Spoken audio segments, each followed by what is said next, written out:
possibilities.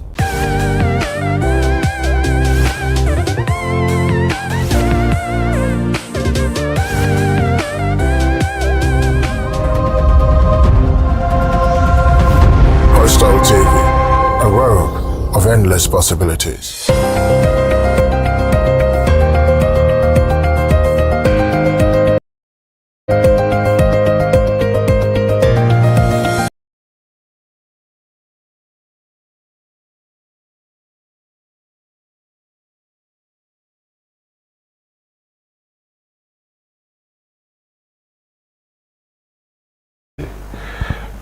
Right, good morning. Yes, I hate you, Araba. My bedroom, you busy, you go. Nefi, to me, or here.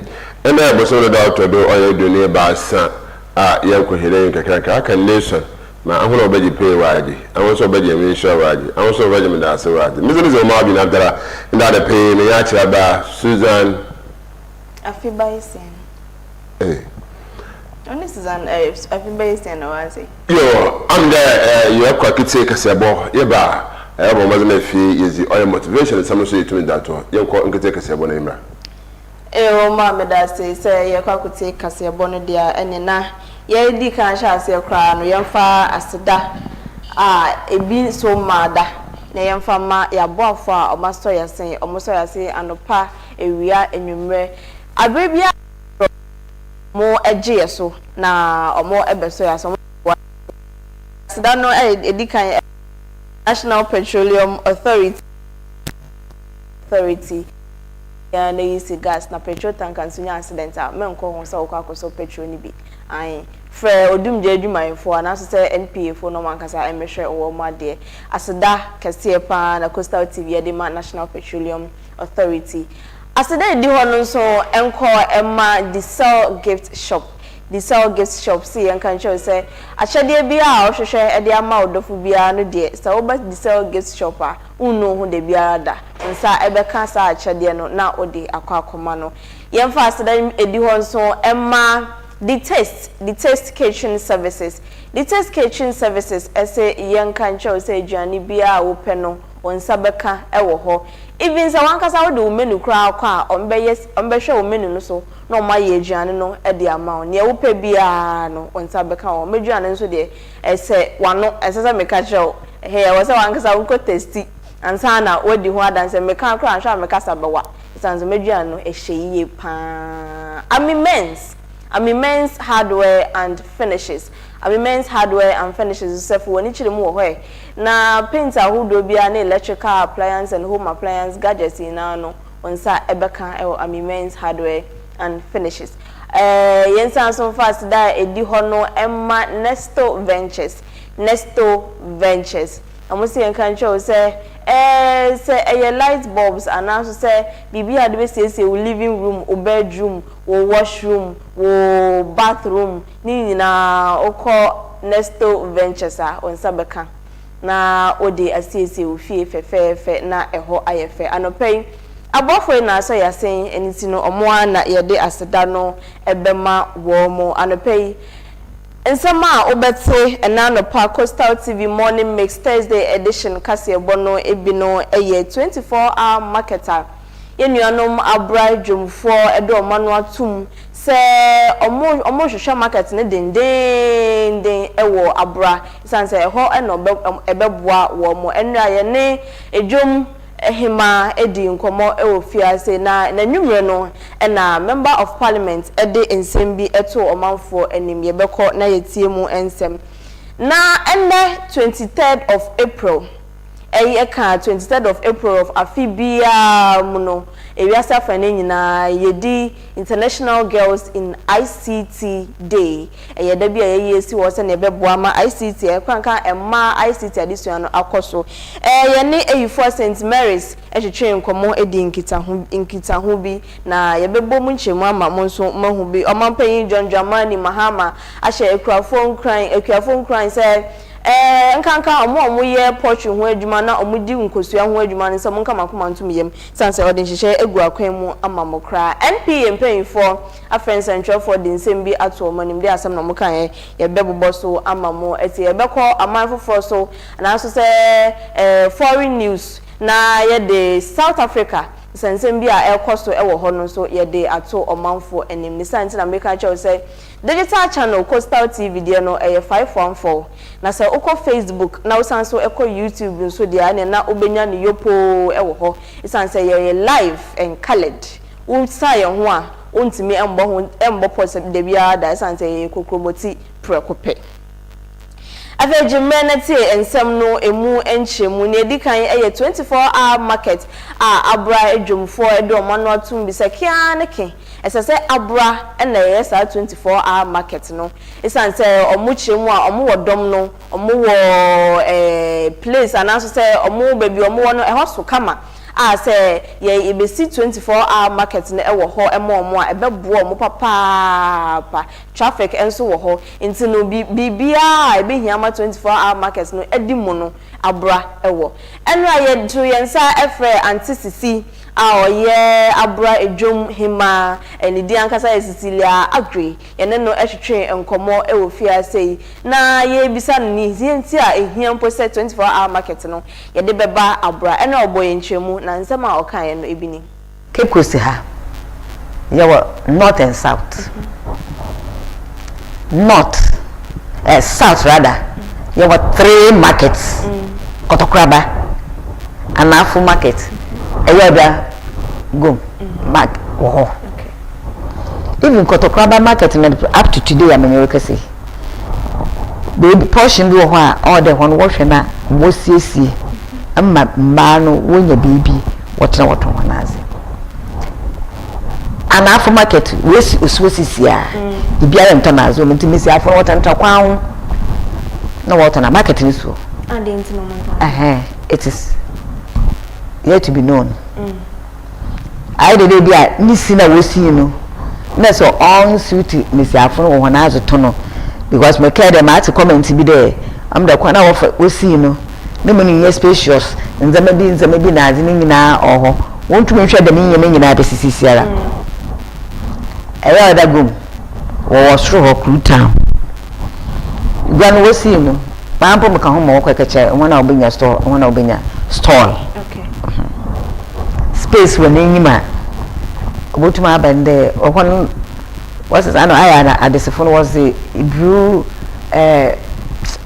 ekutu na zaman abia na na as was but what ba usually what na car kwan mu okay say efa cotton wona elfo store na na da basin da ko property mu na what street no na what no na as into aya dem na woji ehon was mo nti create dem space no was mo one day ebi no bat na ho miss at the phone was one ze bobu na wa atan okay they be no coach that place na onye denk wa coach nti miss afo no de onye be people be anti still amp no they do Sundays na since I minima but no one some be me ya aka o do Sundays na what street no what na as Cape Coast North you go hanya bro market extra if you paid junction in the Cape Coast up in Brabazi if you want the coin with the uncomfortable kwa ho kote na wire market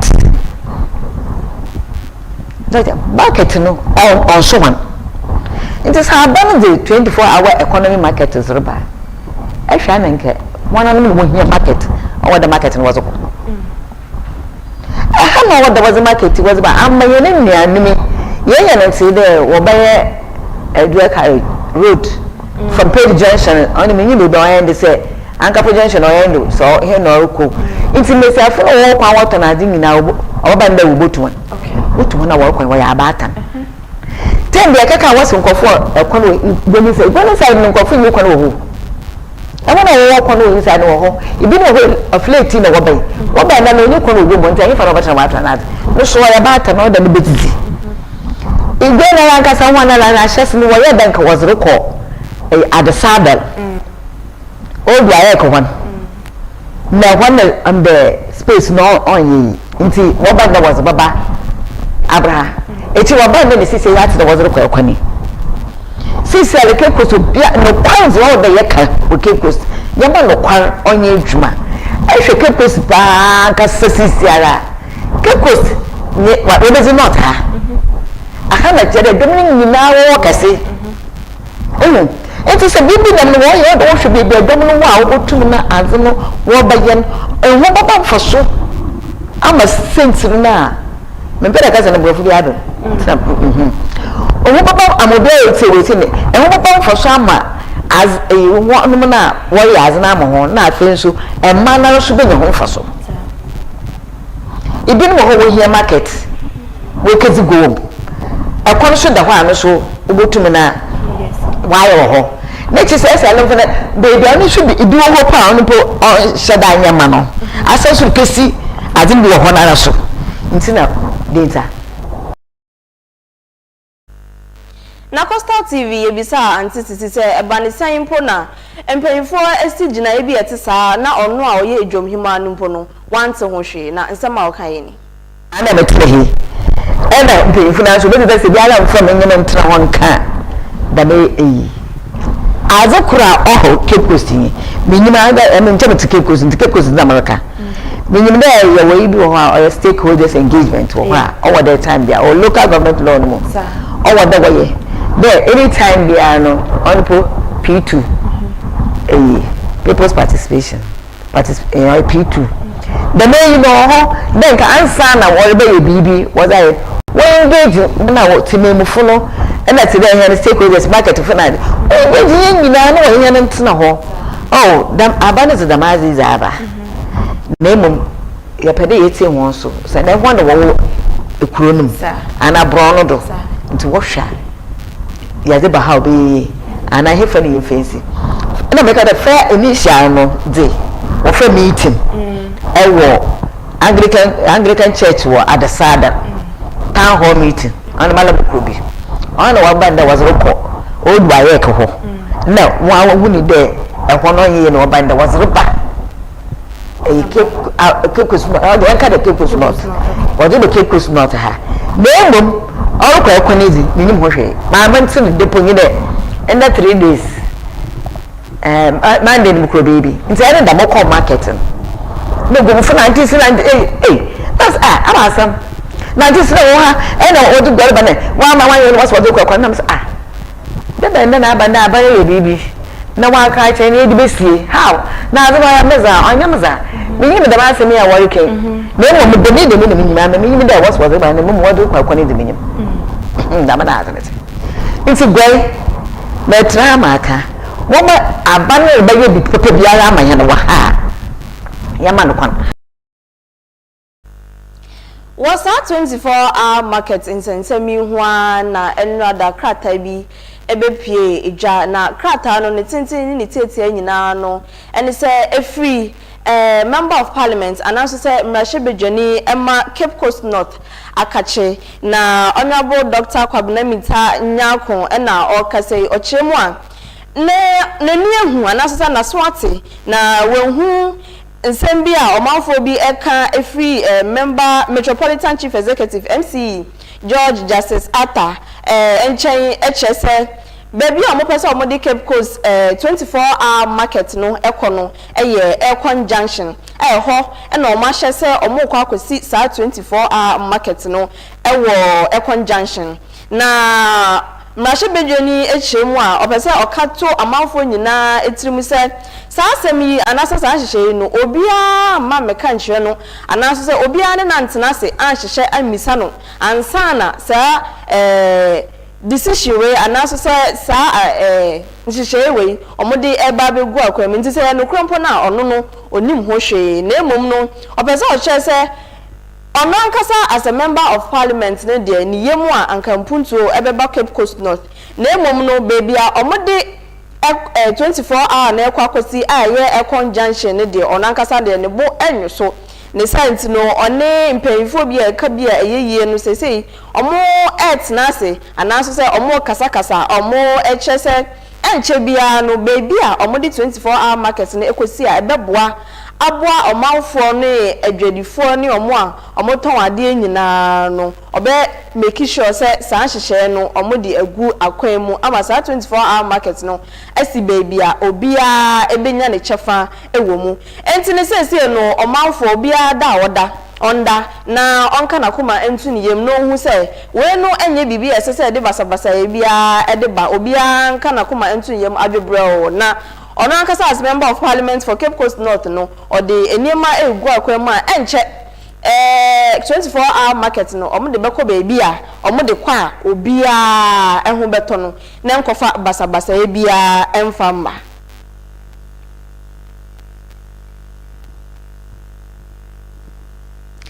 Yet wakasebo no eswa ene 23rd of April 2026 International Girls in ICT Day. Ewiasa fane nyina seju sa day a yeyisi ho e de ehye ema nkran enkankan eba no subject be e fe say ICT ewo school mu ebeboa ema technology na ye hwehwe digital na ye hwehwe no ema nso etimi edimu akotene pa ewo mu na enkoba ne se mema no nkoa ene basa space no a omaje afa na mema yenso yebenya ye chefa ewo mu na enra Coastal TV etu anamo eko Eyifua St Mary's Basic School ye ko mo ICT department ye dinkan ene adisuafo no bi ekasa enkanka ema omusua ICT e wosa school mu ho no ye no omo ekasa ebisa omo sempo eba no ICT a omo nti ase ewo mu no ene sen na omo ani je so mbesua subject bi ye ICT na boa eboa omo eye omo adisua mu nempo so omo we school a omo bepe so omo de ICT no ebe ye adwuma anase se etisen 23rd of April bia ewo AFIBA mu no International Girls in ICT Day. Chesasa da no ye de esi ho a ye hwe se ekwan e befa so a ye mama ema omuko school from the basic kopim tertiary no omani beje ICT ho na omude omo ho agim na se empo ye ka tech aspect and also say ICT related fields bia no a se ye kan ema wo mu a ye benya ema dodo na omude omo ho agimu na ene ye wo Eyifua St Mary's Basic School ane ye wo BBIT ICT department ye ne students ni bi ye bepese ye no omo ebedi nkomo nkankan ema a ewo mu amusua ade school mu ase no ye bepese ye no omo bedi nkomo na ye hu omo so omo adwen se ne efasi dwen fa ICT hu se ba no ICT ye sua tech niema related to tech omo so omo dwen hu se na die mpo na se omo nyi omo bepe se omo de ICT no ebeye na niema ebetimi aye as a teacher for as stakeholders means ebetimi aye edi aboa ma ICT ma ICT adisua akoso midin no AFIBA ESSIEN and minutes 2 students na ewo ha say ma me sha say film nsa benkum eso mpacho e frozen Georgette Aquah-Amoah. Georgette Aquah-Amoah. Form 3. Okay, once you frozen. Judith Enya Adonu. Judith Enya Adonu. also your form say 1. Form 1. Yes. Okay, then mama starting in free Form 3 students no eso. Judges what shall I say usua there was Eyifua St Mary's Basic School say no me fan say what shall I say of Form 1 na what the 3 years. You can say ICT say yesua ade afa ICT ehun ewo school mu ha say no fi say wo buy no experience no etisɛn. Like, I would like to say this in English. From when I came to this school, ICT, it's a very interesting topic. You know, the way you'll be able to use the mouse, the keyboard, the monitors, learning about parts, using productivity software to create documents, presentations, is really interesting. And now even AI is in the system.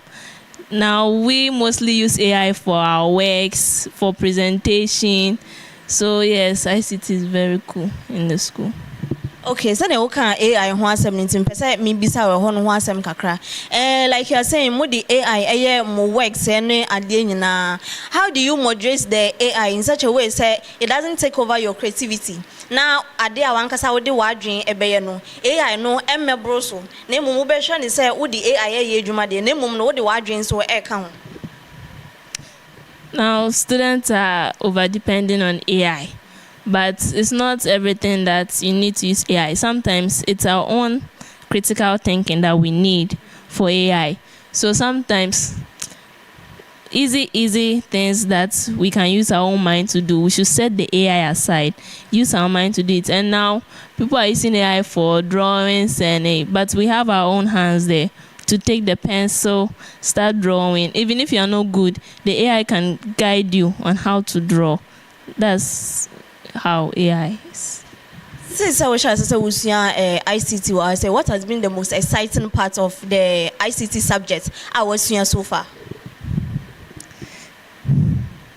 The use of the computer gadgets. Yes, using the keyboard to type, especially some apps on the monitor like Mavis Beacon. It really enhances students' typing skills.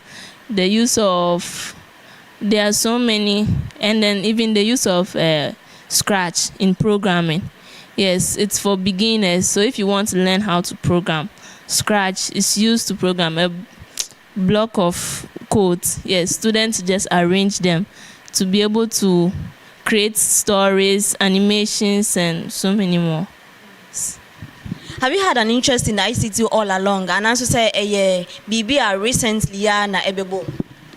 Oh, since before I even came to this school, I really loved ICT. Sometimes in my former school, after closing, I would go to the ICT lab, ask for permission, and be using the computers to learn, to enhance my typing skills, and sometimes to even program. Pesa would ICT no be ejuma in the near future? So I really like to use ICT in the near future to be able to boost career skills. Like for me to use the computer ICT to be able to hack. Yes, we have hacking, the good side and the bad side. You know, we can use hacking to help people who have recently lost their data. So if they want to retrieve, we can use the hacking to help them get back. All right, Judith, yeah, that's it. My name Judith and so and Kasa Judith Form 1. We experience ICT at the Suyamu Eyifua St. Mary's Basic as you know. So far, no, as I say. It's good because to me, ICT has helped me a lot. Like, it taught me how to type, how to also earn my own general thinkings, and also helped me in a lot. So, to me, ICT had always helped me do my homeworks. For example, AI helped me do some homeworks that I couldn't do myself, and also helped me in presentation, as she said. And sometimes I also use my own thinkings to do some works. Yeah. What are some of the ICT tools are we familiar with? The keyboard, the mouse, the monitor, smartphones, and etc. Or any idea about AI learning? Yeah, like AI, it's artificial intelligence that helps people to know how to do some works that you think you can't do, and also helps you. Okay. Sometimes classmates ne bi mu bi ha omo hu ne say ICT no subject a din to say math and others no. Also no omo ya adwen na hu ne say ICT a very interesting subject. Okay, to me at first I thought ICT was that hard, but when I came to JHS that I started picking some of the simple tactics to learn how to learn it, and it became so simple to me that like in computing I could now do well, and it's not that hard. So now I think I'm doing well in computing. It is a obi ohona say ohun say ICT ni yedin a den na wo be kan che say onye more often say ne be ya ICT subjects no enye den ema no. The person shouldn't put that idea in their head like it is too hard or that. If you put it in your head, it will always make you think you can't do it. So you should always put it in your head that you can do it and also learn more. Do you see yourself in the future? So yeah, ICT related work be a yes. Like to me in the future, I would like to be a lawyer, and I also like to use like AI, for example, to fight cases that are really hard. Yeah, the master power. Yeah, Judith and Georgette and now Omacho Omadren afa ICT addition ho and Judith mpo can share ne classmates and answer na for say obi pese wonsua ICT mani function is him say eyedin na emom no say ordinary akoso say obesua ebe easy kra e de amano ye be pese ye ne other students nso ebedi enkomo my dear udini yeden Sonia Nkrumah. Sonia Nkrumah. And I also, yeah. Hanifa Odai. Hanifa. Yes, please. Okay. But you're what from say? Form 2. And I also Form 2. Form 2. Okay. My mission is same for Sonia. Yeah. Okay. Nkrumah be I can say ICT subjects near subjects are din na omo finding it difficult. Ono omo ya adwen and also say different opinion. Yes, I have a different opinion because if you learn hard and you understand a lot of things in computing, it makes it very easy. If maybe you have a laptop or computer at home, it will help you to practice and to make the computing thing very simple. Nti me dream say bia wo fie no na wo laptop and phones are there nti na eboa wo ama utimi sua ICT no so easily. What about Nkrumah bia omo school pair no mutimi sua ICT omo kofia omo ntimi practice e dey no mbetimi aye say na be ya ICT no enye den ma o. There are a lot of centers in Central Region which you can go there and there's free internet and there's also free laptop, but you pay for it. So they can maybe save their money and go there, and there are people over there who will show you how to do it, and they can show them how to use the computer, some things in computing that maybe they may not get the opportunity at home. Do you believe, sir, we have to encourage more girls to be interested in ICT? Yes, because nowadays, or let's say in the olden days, a lot of people encourage only girls. But in this morning Ghana, only boys, you mean? Yes, only boys. In this modern Ghana, a lot of people are encouraging a lot of girls. And if girls are able to learn computing very well, they will become great people and so many more. Yes. Okay, do you see yourself personally, say bia in the future all the ICT skills now we sua wa say any say bia nya wo be kwa kosua in the tertiary level no, do you see yourself say wo di ejuma as a professional? Yes, because I want to be a doctor, and being a doctor, they will teach you a lot of things in the medical school. But sometimes you may forget some terms, and you can go online and ask the AI to give you maybe some prescriptions and so many things, and it may help you as a doctor. First, I wish I say we see ICT and also say tech related things. School has said, what has been the most exciting part of ICT? The practical aspect. Using the computers in the computer lab, them showing us how to use it, some apps on the computer that they make us use it our own self. It makes it very fun because we don't just read it in class, we practice it. Do you believe in AI? Yes. In what way? AI is artificial intelligence. Yeah, it is a robot which helps us gain a lot of knowledge on some things we don't know. And without AI, life will be very hard because maybe if they teach you some subjects in computing and you don't understand, when you go home, you can search on your laptop, or you can even practice it on your laptop, or you can even search on your phone how to do it and so many things with AI. And AI has helped us a lot. Yo, thank you very much. Anifa, right? Sami boniye, Anifa. Okay. Also social assessor usua ICT e wo ha se no. ICT no mo part ben pa na wani age ho se wo pe. Oh, I've loved the computing aspect so much because at first when I was in the primary, I didn't know how to use the mouse to do a lot of things, to type and then the rest. But when I moved to the JHS, I've learned more about it and now I know how to use the mouse, the keyboard and a lot of things. Okay, nti say bia wadanfo bi only ne wadanfo bi wo class. Na say bia ono ne ICT subjects on shada nya ade wo mu a, how will you be able to help the person to, no so enya a more knowledge about ICT nim? Oh, I'll tell the person to work hard on the learning and then to do more practice. Maybe when the person is having a sister or some sibling in the house, she or she should go to the person to teach him or her so that the person can be more active in the subjects.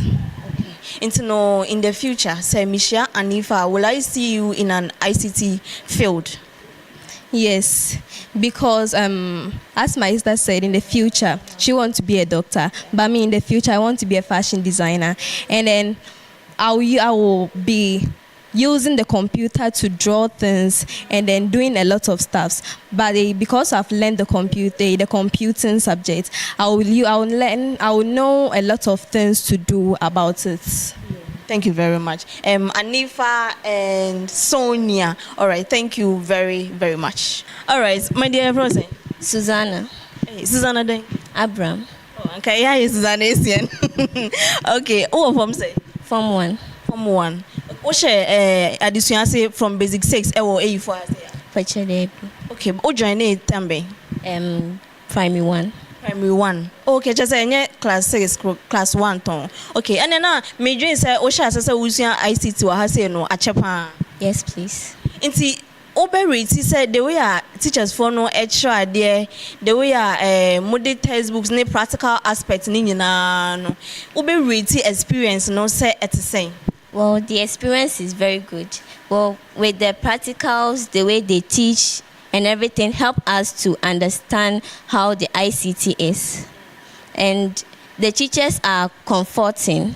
They are patient with us because, well, the ICT is not like close to us that much like social studies and the rest. So they take their time and teach us well for us to understand.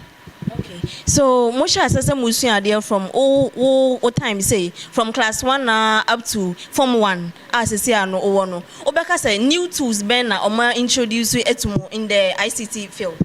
Okay, I will say that they have introduced AI to us. The AI, it helps us to learn, do research, and also learn how to do typing on it.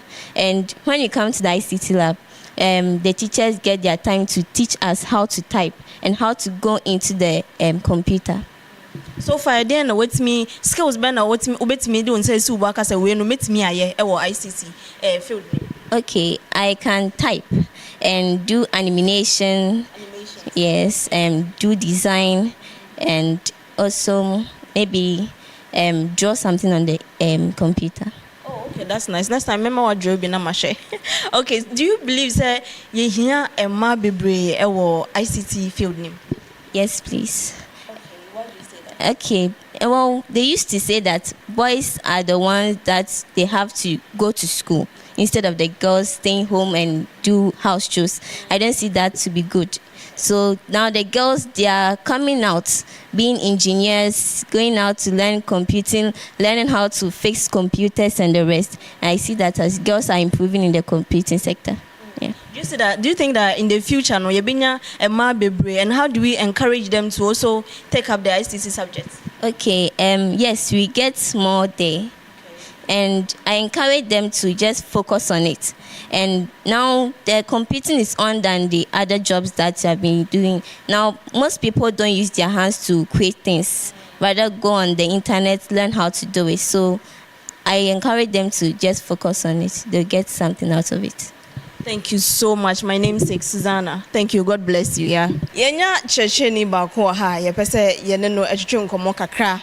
Ansana yene no beko studio pone yene no akodi nkomo no. Madam, mbacho udi from Araba Binney. But my from Miss Binney. Miss Binney. Miss Binney pacho. Which has say which are there were Eyifua St. Mary's Basic hase no enfie saying. Eyifua 4 years. 4 years now, but Macha is for close to 9 years.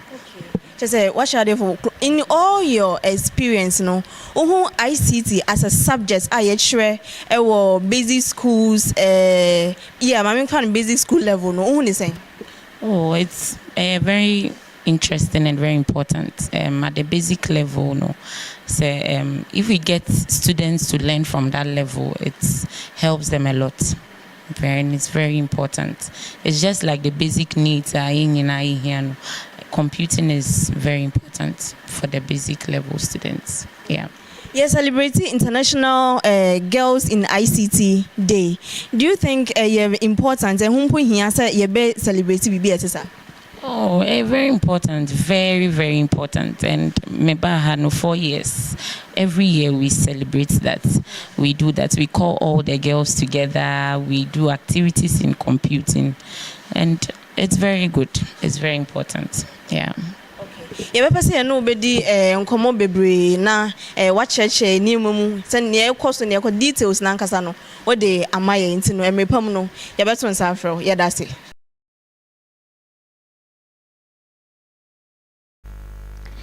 Coastal TV ma ye nyina ye ho Happy International Girls in ICT Day.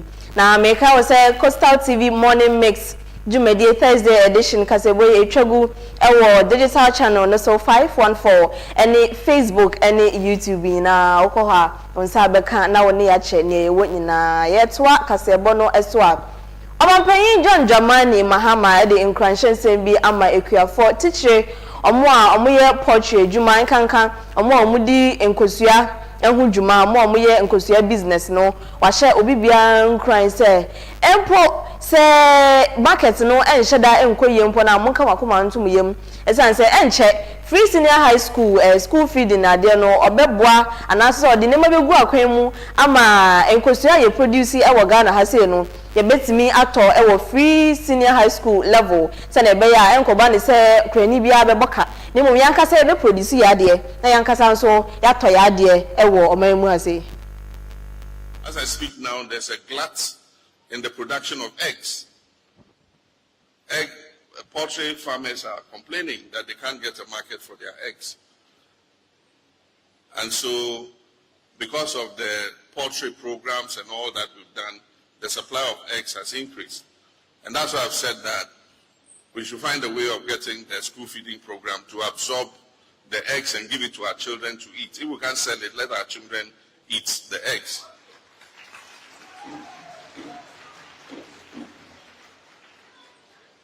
We are working to resolve these problems, but the resolution of these problems take a bit of time. Dramani Mahama Nkrumah sema odema ekuafo nyina enono na nkrofuko ba ko a omaso Coastal TV asen eye National Petroleum Authority na emeka krani ye bode ro se yeda se petrol tanker bi enya accident a entwe men ho na nkwankwa se wo kwakoso petrol ni bi anase diesel ni bi e de akofie enkofa wo moto nkogina ho se wo kobubi egu moto ana wo car ni mu wo hye wo fi a tena ho na emmen po se wo kwakotwetwa videos anase se pictures na asemia ho na CEO Godwin Edigi Tamakro ye CEO ema NPA National Petroleum Authority afrefen centralfo nyina se ye bohu de de na so be hia se ye besan so esisu biem na Aquah-Amoah trim ni sent no offense centralfo no de to omanim se ye nso ye moa na ye fa platform no emmo de huro se na be ya omanfo a petrol tanker no emunehwimpo na se empire omankasa be kwa ko bo ebon ato tanker nim se na be ya fi wo no ebeba abonte no monya ho kwan asoso bi no omunya isa subani na ede atore nchem enenam. Whenever there are tanker accidents, our people will move from their homes with gallows. They could fall gallon. They are going to punch a hole into the tanker and begin to siphon the product. That is barefaced stealing. And because you are trying to punch a hole, ignition, the next thing is boom, and everybody is gone. So for the media here, we want you to use your platform to help us educate our people that when you see a tanker accident, please, please, please, please, please don't go near it. Don't go and pick your bucket from the house to say you are going to fetch the product. You are inviting death to your home. It's unfortunate our people do this. We have also decided that all the accidents, we are picking the video recordings and giving it to the Ghana police to identify the known faces.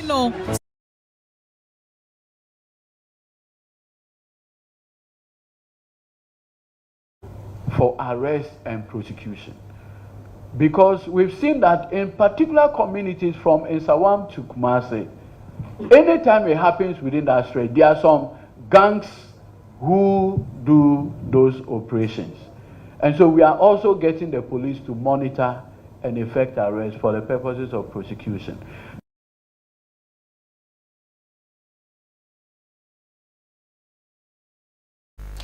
Video yi yenuanom channel 1 TV4 and I did do my man saying na yensa e kan bie. Yet wakasebo no so ana ye call aman hodro eso ensem.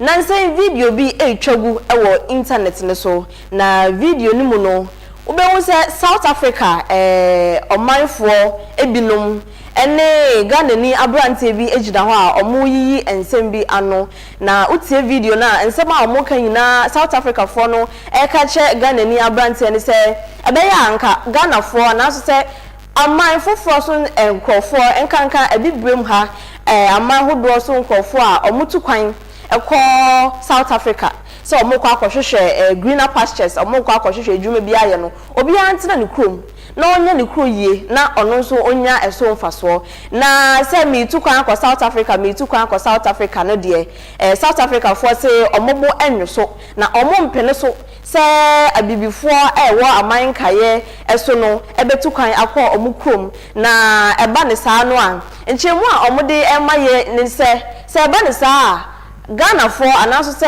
abibiman esofo a omukọ ho no omugi omudwuma ye eba ne se omo South Africa for no omunye adwuma mpo na omo aye esa emiwa omo na oman no so eye omo dia enti no omo safata se adwuma bia wo oman mu no omo eno mu benyaye ne se enti no obia entina ne krom se oye Ghana ni Nigeria ni Gambia ni hwan ni obia entina ne krom sasem wei enye ne edikan a esi na ebi esi pen na esi ye no na eye Nigeria fo mum na ye target o mo kese ene ese wo ye Ghana ni o se wo ye die yo na mum Nigeria fo mum na o mo ye edom kese na o mo ho ekire wo mo pa esan se video na etwagu emfie bi etwemu mpo de na ye buru wo mo ankasa eburo fitai ene nsuo hwa wo se ye hwe me nya se petem so ye buru wo mo pa obo se kwabrani na ye sibirim no ewo video ni mu na enye asem ketwa kra na sansensem yi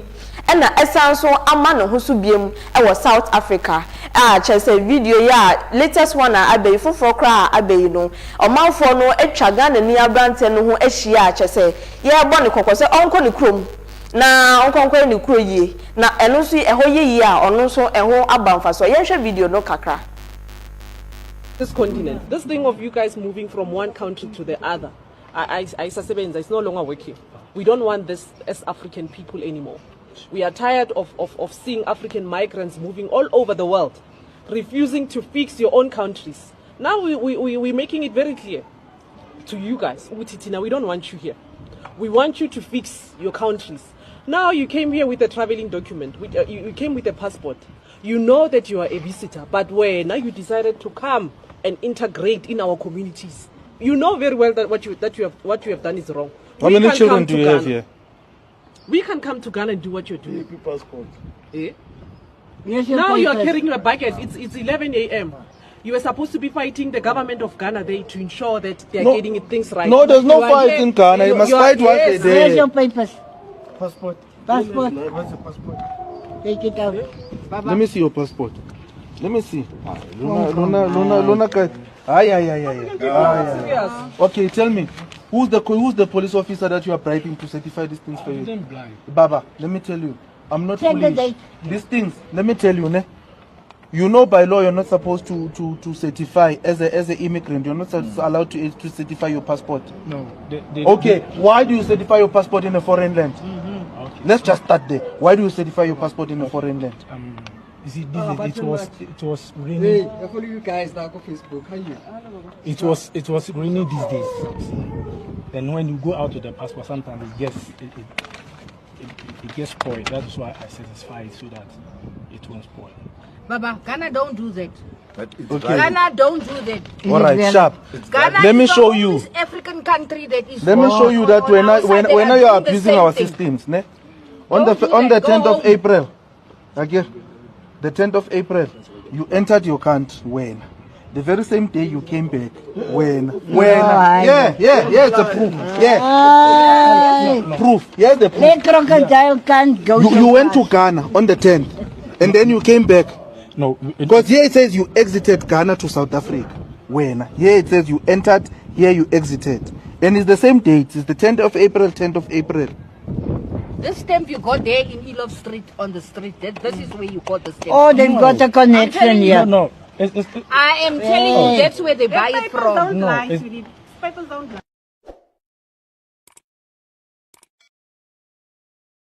Reality street talk for and Amansa Coastal TV yensa ekan bi na Ghana ban ehu sans nsem ya amane ho so ewo South Africa intino wode krata bi apiedwa echese omanfo anasa Ghana fo ewo South Africa nyina no se ameno ka se obi amomode se obebo ne ho ban yie papa empo se woni bebi akwa enkonkon nante monten so se wo kwaje mframa hye wudem na lock wo pono ne sa no obi antimi meto hye wo so ewo wudem ho na onni wo bone enti Ghana fo nyina enhye ne so saa so na Minister for Foreign Affairs so ahye se enhwehwemu bia ebeboa ama no kra ewo saa asemwe mu no ada edi pefe no ombebo modern no omaye na emrepam no omode ne ewo mu nyina eba beto Ghana fo anim na prempren de Ghana ni bia owo South Africa no bomadia na bo ho ban free edom ho enkeka ho ko edom mu bebre na nkwa fastem emfa mrew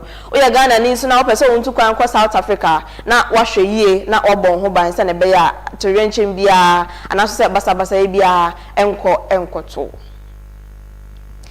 na yebegina South Africa ne Ghana nsentemi so na ye the Coastal TV morning miss Kasia Bono ye the ESSIEN na yensa kan de wubon krata nso wo fie ha ye bebie so ama obia so ehu ne ekoso ewo oman ni mu ene ewiase afene nyina ntino enko bebia akoso na ene ye ntina na ye twa ye ho ye bisa abasesia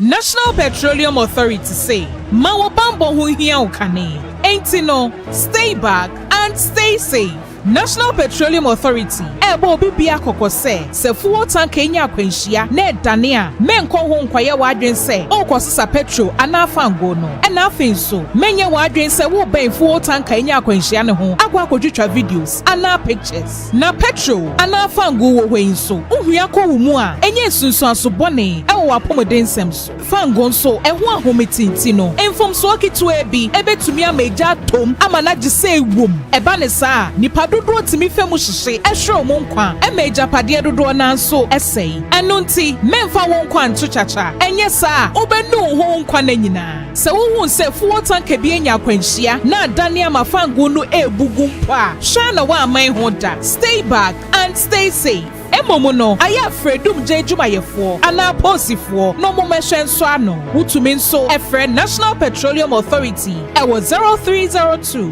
550 380 kaise wonkwa wo hoi ehu hia bebre esensa afango no kokoboi National Petroleum Authority enede bro.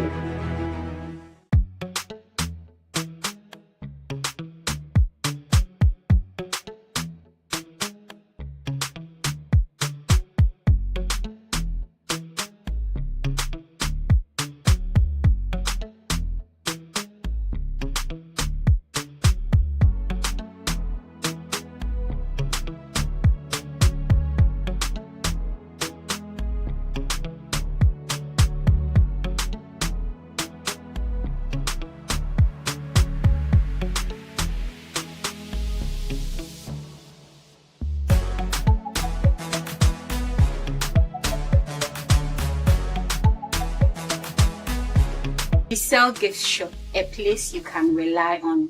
You call on us and we will deliver. Thank you.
That's why I say I'm a crab na yeba bohwe nkonche sem kakra of to no ebitum na eda ashahimu. Was the greatest lesson I have learned in life is that I still have a lot to learn.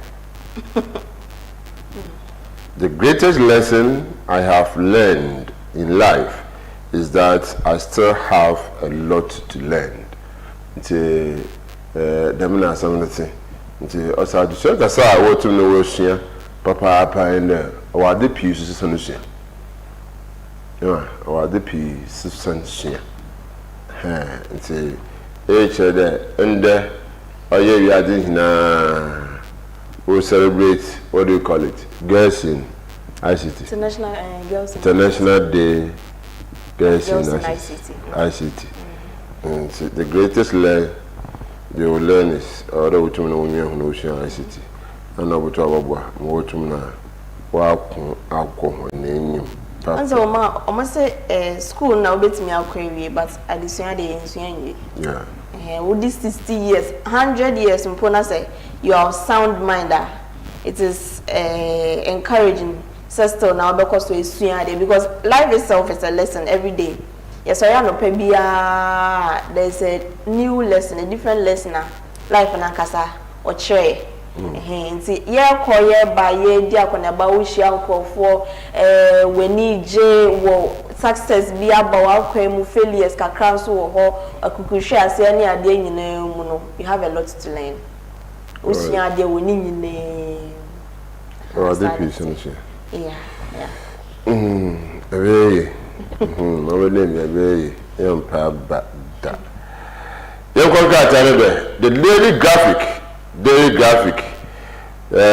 Numbers of some people Victor Ashanti earned tenure as First Bank Ghana Managing Director. See, why women take up a new role. See, the minister of the daily graphic or Numu. Workplace HIV policies launched to improve health care access. Still now at the while, but in policy for Abutumna, Wapa Hotam, Anu na Uguda Wutumna, Wajon, Juma, Ankasa, ye. The Marasone Cabinet approve the visa via for all 3 countries into Kwana Abutumna wa for that inside Kaya Hinvisa in the man autumn walkway water and Amapa Abwa into Amampain and no I tell what my person P etuma for the mensam when you should as I would walk and a bobwa ma to be improved for Hinvisa no more 7 etumna aquin. Yemfa graphic showbiz and so Enfantua so 9 for Nina at that say no Shatawale. enanim eso e wa ha say na ochema o say I'm ready to mentor next Shatawale no ka the sasemi in the Shatawanya mentees bebre so omoba omontina no mko na sese no de so de to Ghana for nyina anim say bebre wadru no waye krado so be mentor nipa fofora be si na name say Shatawale se mpo ko pension mpo na ye mfe no bebre san say obe hwani nipa fofora obe si na name as Shatawale ewo Ghana ha say nti mo hwe na name say wa person mentor no so now the application form said ko 6 reasons men should pay for everything even in 2026.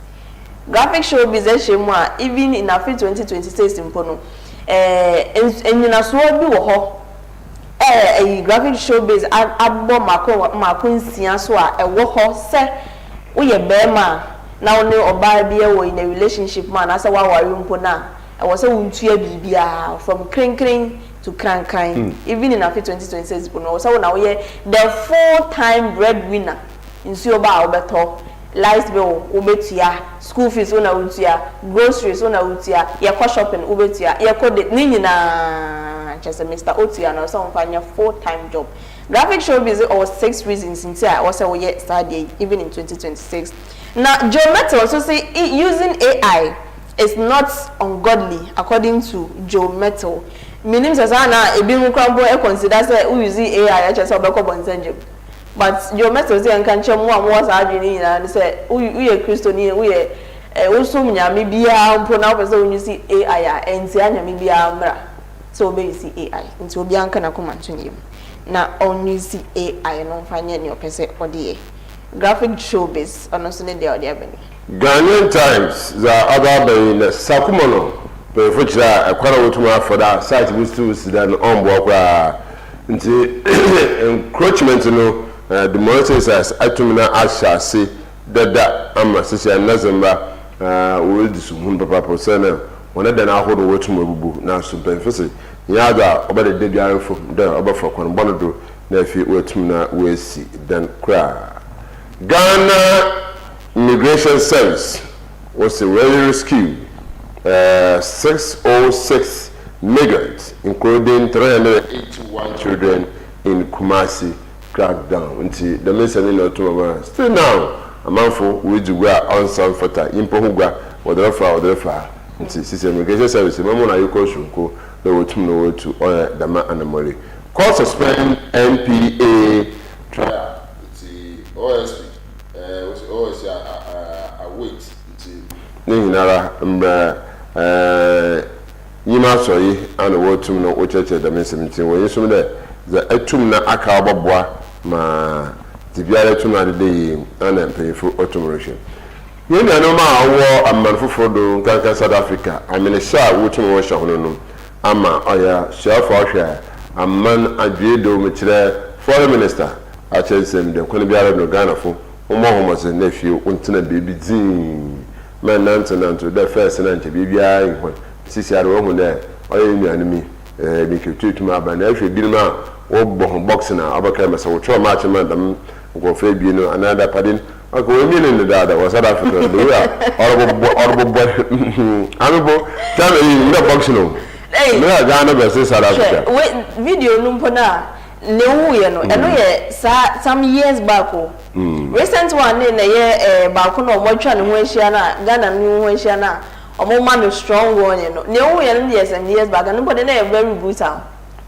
omo shada ye demonstration na ye chu other national person bia so wo ho awa e bra ye bebo no blows pa was pam share hello mama tasi why ni yemu nyina say no you know case the dad the na opere aye case pa na your boxing rehearsals look bro fitai all because of another African country and na waba omo country so ba be yedwuma na ho na ha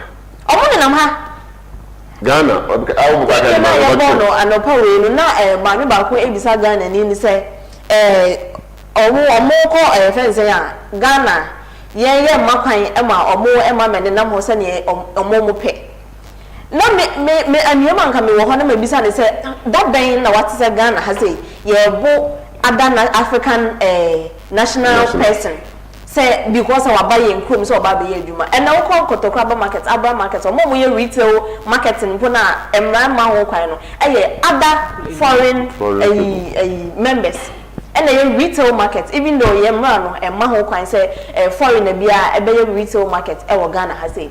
But Omuguso Moyen giddy.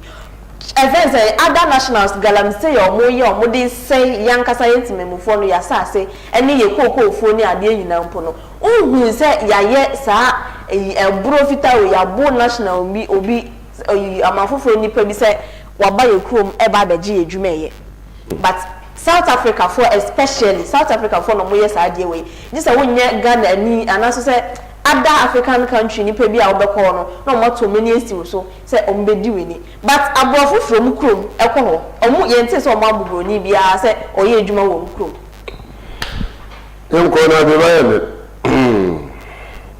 enko ni me fiba yemfa B word nso emfa entoa so I say MP8 150 tertiary student we a member of parliament Emma Techiman South Honorable Martin Ejaimensa Kosa and wabua ama adisua for mo eji esuapon mu adisua ye tertiary university ne ni akeka nka ho no mako 150 students mako 150 na say no wabua omo yesika semu sika femu ama omo nso omo adisua no sanka na o drop it out one drop it out ono so eto na adisua so sana ete e wosunyane South.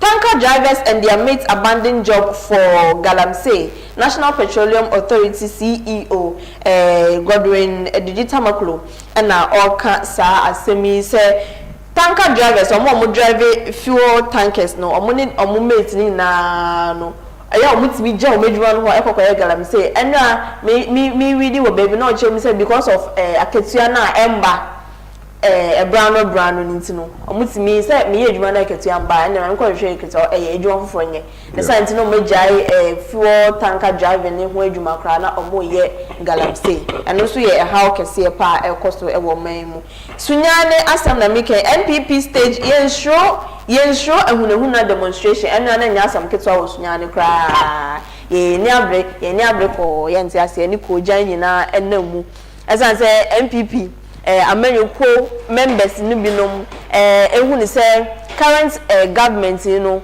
wafa onam kwan politics kwan bi so a enye no epeso odu omani ewo oman we mu eno no mo so omo nti ase nti ene na yensu ehunahuna omo kan sha aban yo tso say omo nsu ehunahuna kra mo say event say odwanfunu omo nsu sikan enti we no de obeye ne obeye bia nya de form okra mo so mo nsu ehunahuna yo church baptism put on hold over polluted waters. Apostle Eric Nyamiche, chairman for the Church of Pentecost, and eka sasemi say no Pentecost for nanke baptism ye di omo de nipa no ekọ nsuo a etinimu na omo de nipa no enu nsuo nim eno ne water baptism nkasa Pentecost for omo ye na so say no because of Galamsey ene the way see as say nsuo wo mamu hanti no omuntimi en for bia nko nsutine ho emfa nipa no nko nsuo yeso omo hwehwe sa artificial pond ibi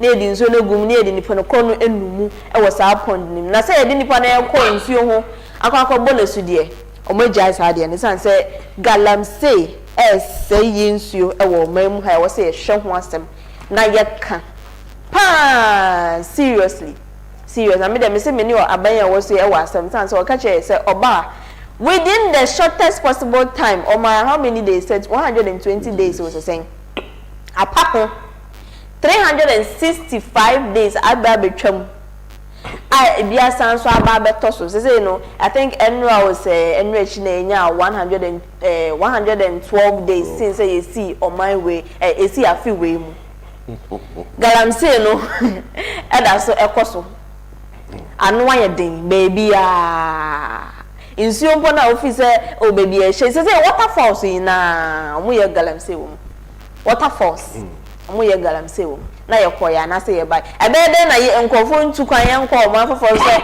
o mo kwa kohwehwe eyi tibia papa e wo ho na o mo dwu ho so a ye dey ye sure mo pepper real life boxing ye do mo ye boxing practicals yes ye man na nyina ye ntinam na ye nya asomdwe ye say no ye be galamsey ene ye ne o ma ye nto so.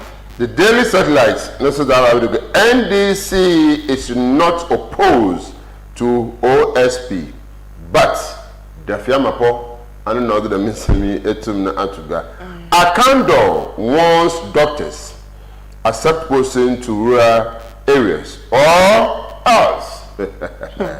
Akanda, as the doctors are unqual or young crossing Kakaman, crossing small boys.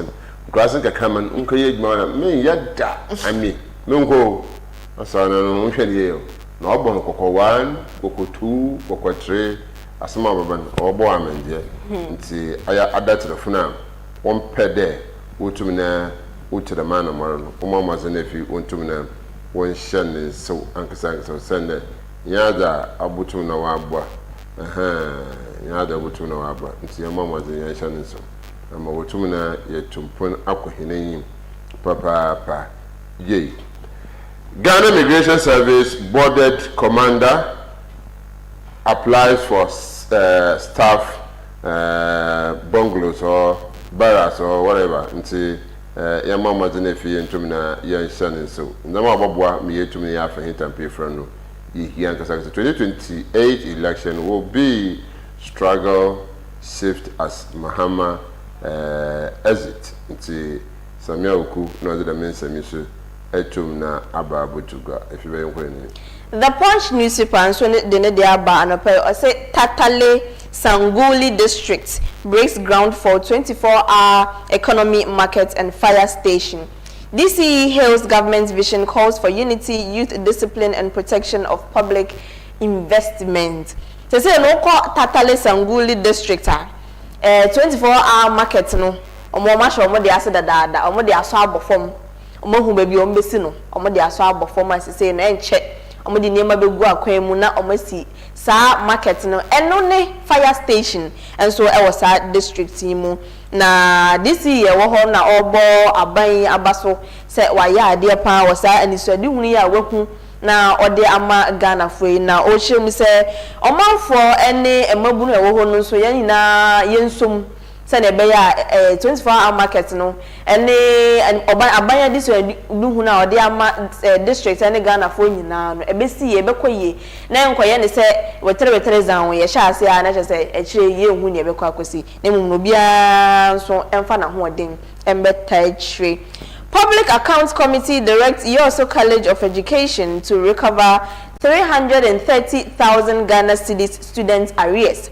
Public Accounts Committee Mpeifono and Aishem say Yoso College of Education Kabia 380,000 Ghana cedis are omode students na was say omode ma wo no omomodia no mo first students ni sika emo fom kom di yempe chire family 7 girls abusiamanso bia e wo hase. Now, GFA urges media professionalism to protect Black Stars brand. GFA, Ghana Football Association, see and country media house bia e wo memu ha ya se obi anfa ne platform no enya dia e be ma Black Stars enima benyam na mu men kon ba ne se ye de media space no say Black Stars din enko cancer ma ensem fatam fab o support Black Stars anya hwe o hwe Ghana Black Stars na me hwe Ghana Black Stars ya anya hwe na mum no kan hu se ne wo de station ni baye bia e fa Ghana Black Stars no e baye ne e de animunyam hwe e be Ghana Black Stars positive image and ye hwe branding good branding ye hwe for Ghana Black Stars so be am for so ntimi metietia ye fa hu de so na mum no Ghana ye football team no so anim be benyam e wo the whole world into no GFSA obia and so PWAC CEO warns against excessive intake of cold water, links habits to rising heart-related conditions. PWAC CEO nsi enkancha omanfo nyina said chilled water obi ho so to so openi afreje openi aka na ya blog ne ahono no na no ope even say what than your code is said then open the fridge. Onum nso nwunu bebree wo system ni mu apiwa CEO say enkancho say ebetimi ama heart condition wa ebetimi ama akomayare koso bebrebe wo man mu nyina no piwa CEO say because of excessive monum nso nwunu bebree dodo eno na ema we nyina eba nti obi a enhye no so na ye mfa sa akwa no so emfa mo ye ho ban. The Punch newspaper anopen dio dia beni 24 hours. Yeah, economy media 24 hours newspaper. I don't know what to mention. Julius Debra, Chief of Staff, was at 60. It's a cheddar. Jumiza working with the warrior man Ghana. 6 decades in the cheddar. Wabon home as a papa in terms of leadership reform and national impact. Nina Julius Debra, a Mwayu Koshunkum, when you're 60 years. Now, so our Birmingham minister in 60 years. Stay now, you do. You do. I send you a Baba catcher. I don't Ahmedia na kwa pension. Tall managing director was World Champion Mobilization and Wutobwa, Motu from Tempefra, globally, Wotu no Abana about Abra Summit to be Otumno Orokodo, into Yemen Ayuko Shunkum.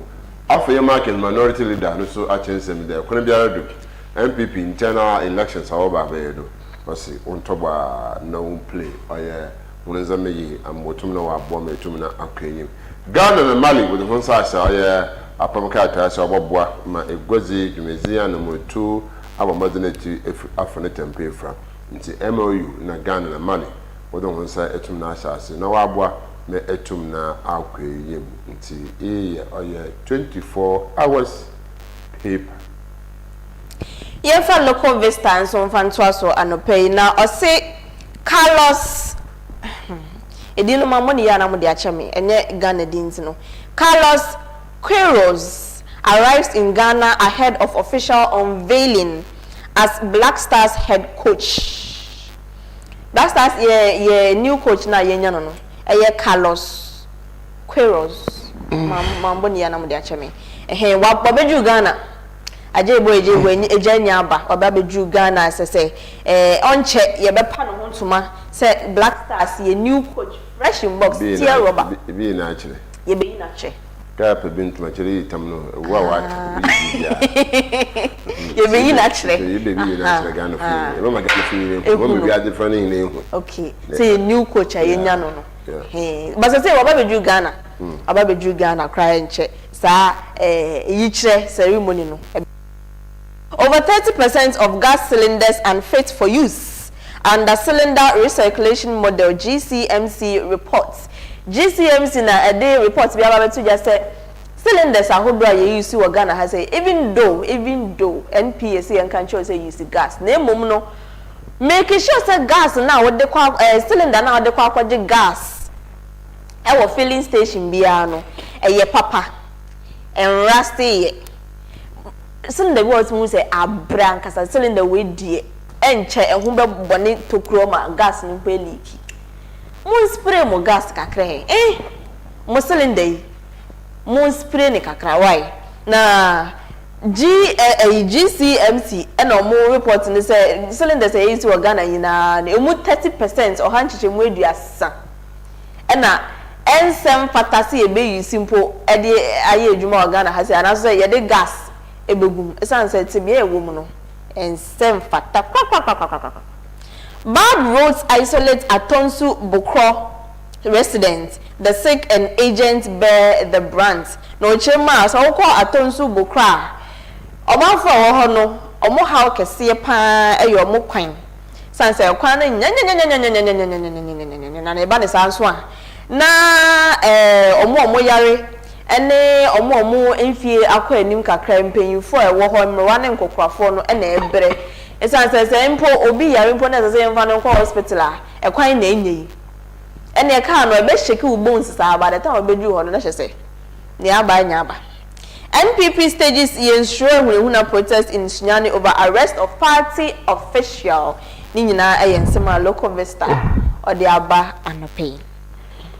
Yeah, despite the Krata and Kwekijinato, za Ugugu, being dead.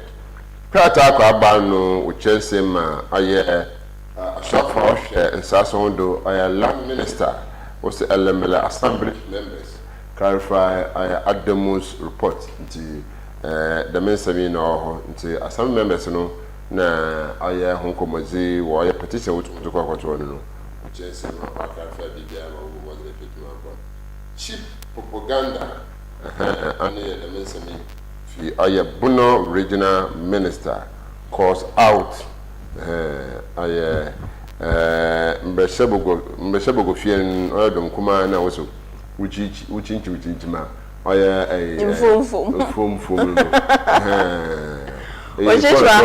farm to farm campaign also cheap politics na Ghana my funeral I who it be shasi the or water to water and they didn't call it cheap politics but it be starting as I know it's cheap politics and one more baby ara I hear me wine I be a pair a pair name but maybe I thought meaning go me and to abada there was an end to a bunch biara baby I will be here me so for the case as we say yeah you need that ho na ya adwemu eda ho ayetimi make sound decisions no adwen say ye nto aba wo mamu ha say ya onakwa konhwehwe akonyensafo ni wiifo no a omuntimi make right decision no mo discard mo sa akofo ndokwa akoto aba wrong person no de amaye say ya adwemu da ho no ye say ye nkoto aba nyi panyi a o medi eso de a ene na other people nso ebe ya amaye nti won nto aba ne na wa ojejereje nti bamaza kwa kafanka ta bin san pinyan coalition was wa chancem the NPA to collapse or illegal whatever mining operations nti igudo na de biara waka hono do de biara na adukumpo afiba ya mi jaw pa in the man payfo no ba na ya za ho chechechi won wala NDC woman hono na bakro chief executive no ba basa nti about 2000 makopa cha me release wa mumebo nti ba hotel slam ana ba Ghana fu bi ma e ba na akaskase pinya ba enko. As for daily news, NSA releases posting for 8,416 trained teachers for 2026-2027 National Service.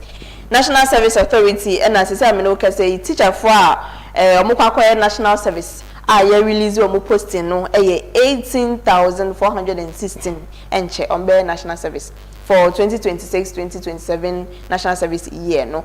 Police arrest 7 suspects, seizes 40 wraps of suspected Indian hemp in Tamale.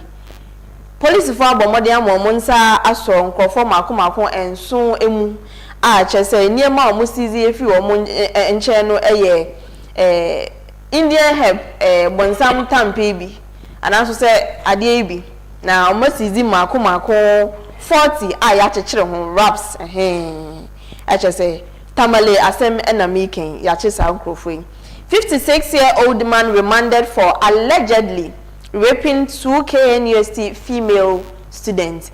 Payin bia wedi 56 years and kebe friend grandpa na eni susu say allegedly say yenya confirm say no correct wa yes ade na emum na eni susu say maba wa mienu omukọ KNUST school ni bi no wa ye omunya doa wato omum na police for ensaso omumu a ensaso 56-year-old man mu a omude no akwa mu enche ebedi nasem.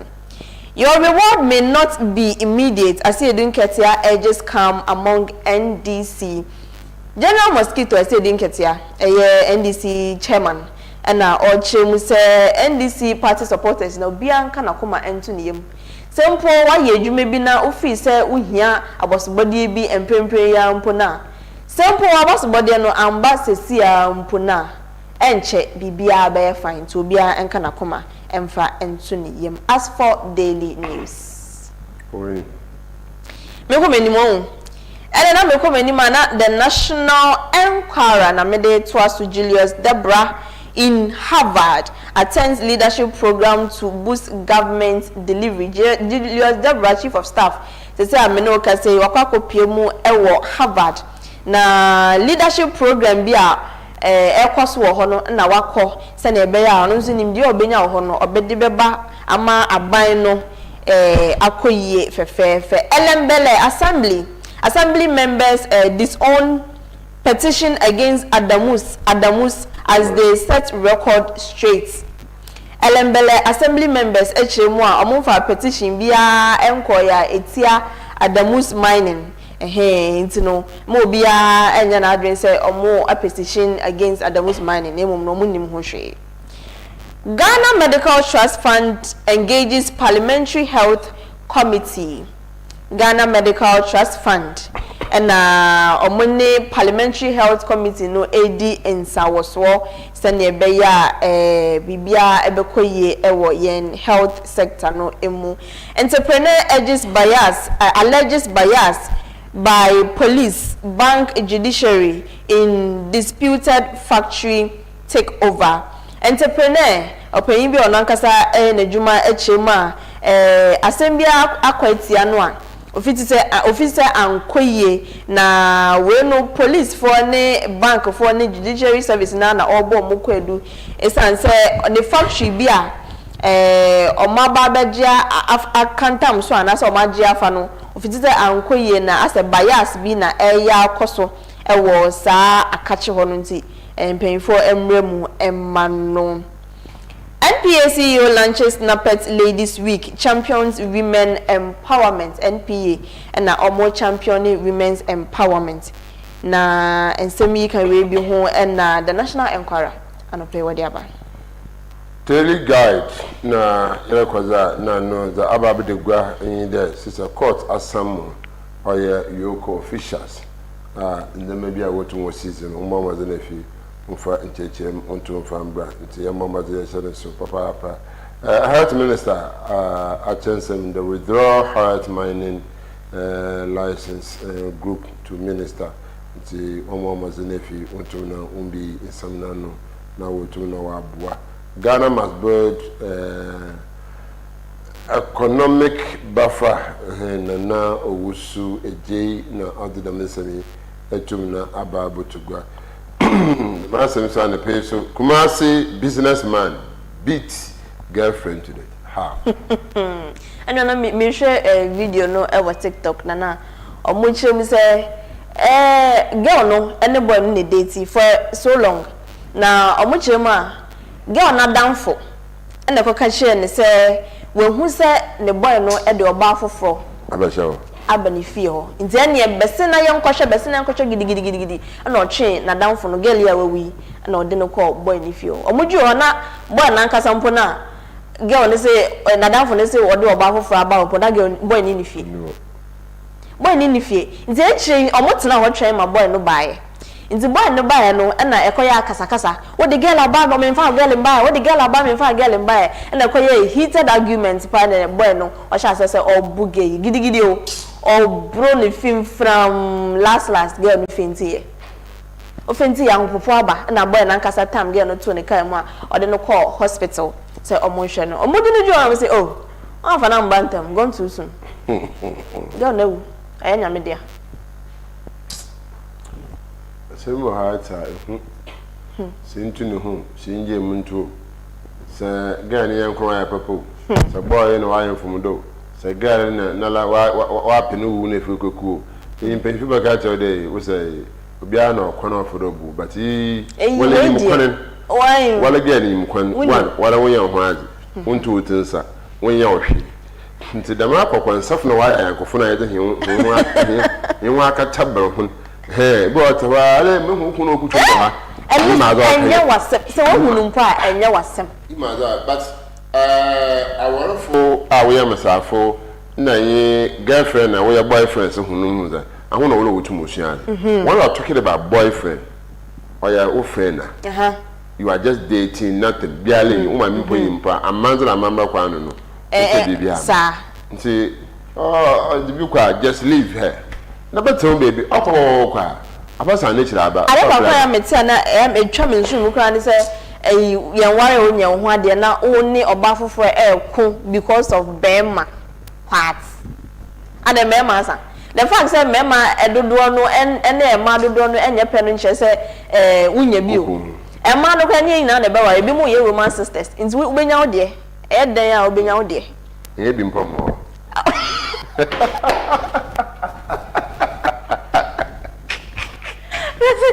I don't I mean, who's because I boy. German quite.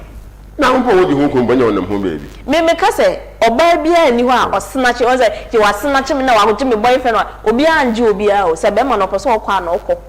No, I said, the Sienna, I am a Ukunuko, so Ukunu, the world so, or that's so bad. Sister Usubine, so I know homework here and why you but Beman, you can't open so called a call.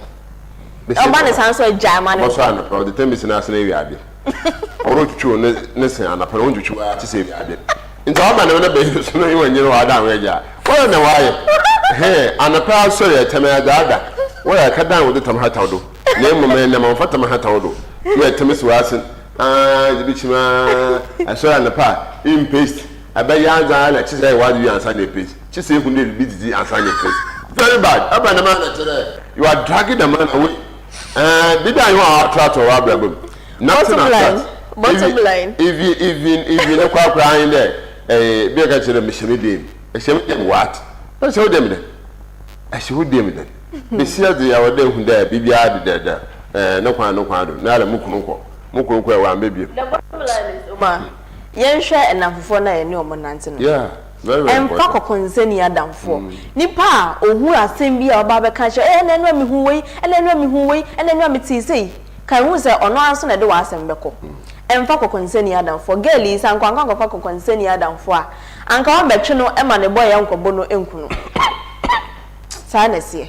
And men manus ye to a friends a money for ye to a crowd from near to a monosopho.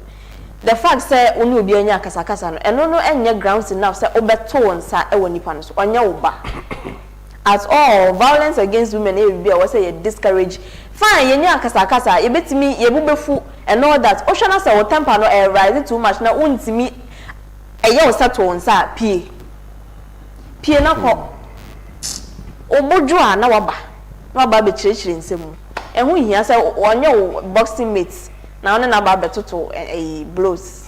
MC I dey send a message on to nchana ajo mu phone do. Nti Araba no ye hwe me be man bubu e kwan ahwe dey. Ahunu eniane me ba sen. Za wewu kokonsen na blender. Ahun ba sen hinare. Ibubu ohun dey wan yaze ana ebutum na ya achiche binum. Na ehun dey ebi wo ha na moto otumoto. Nti ame nketesi na ye anwarofo no. Just attract your husband. Just attract your boy. Hello boy. I will to me. I abe ne man keko konsen da my sister can. Konsen. Na boy no mpo no de na bo ontu ma no mpo na still so obekwa ma ne nko. Obi mo kada no. Obekwa ma ne nko. Hello. O sa ba menje ne back.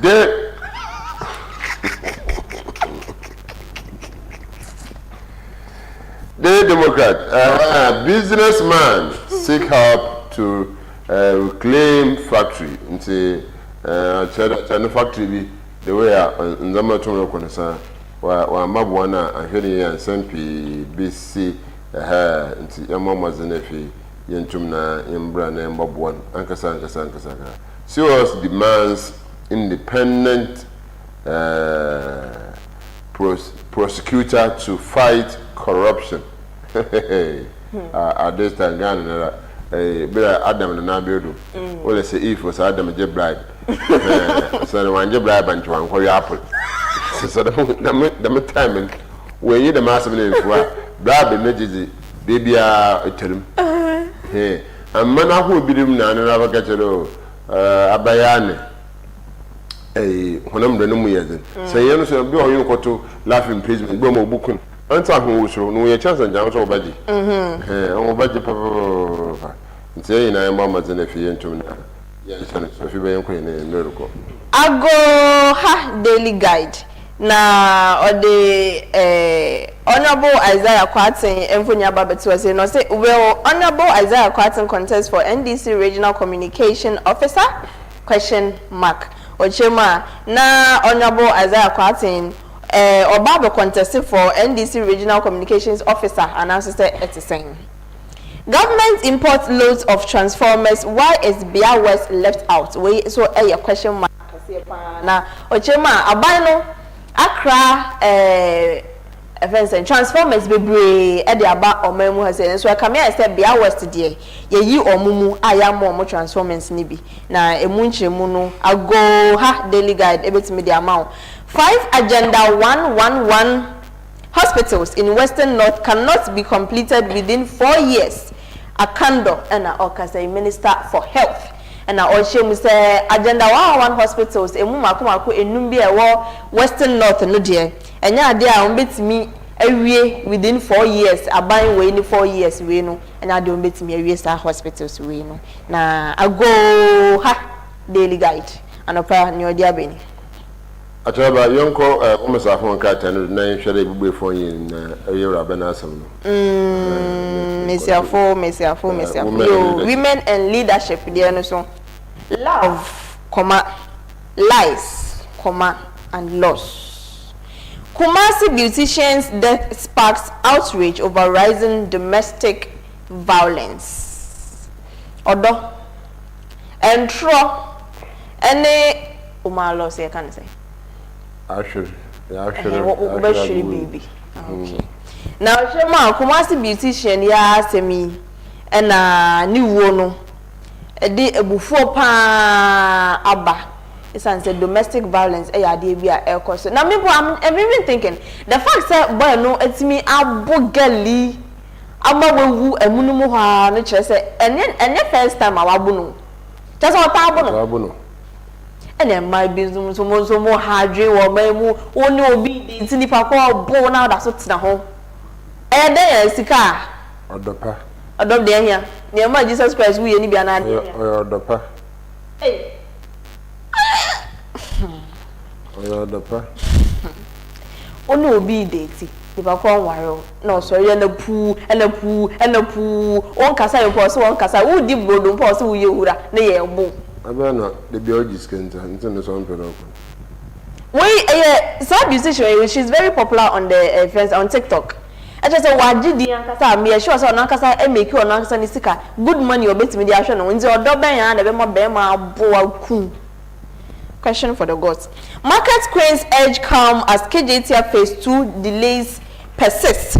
Na ejum market KJT ejum ehima afo no na omo ema adwadifo ni nyina se omo nkoma no obakoma entu omo yem adwebreo na KJT phase 2 no a delay there na emom no obi anka na koma emfa ntu ni yem thefts or thefts so I say we so akwa deja our internet so Ghana erupts as church member brands pastors thieves in viral showdown.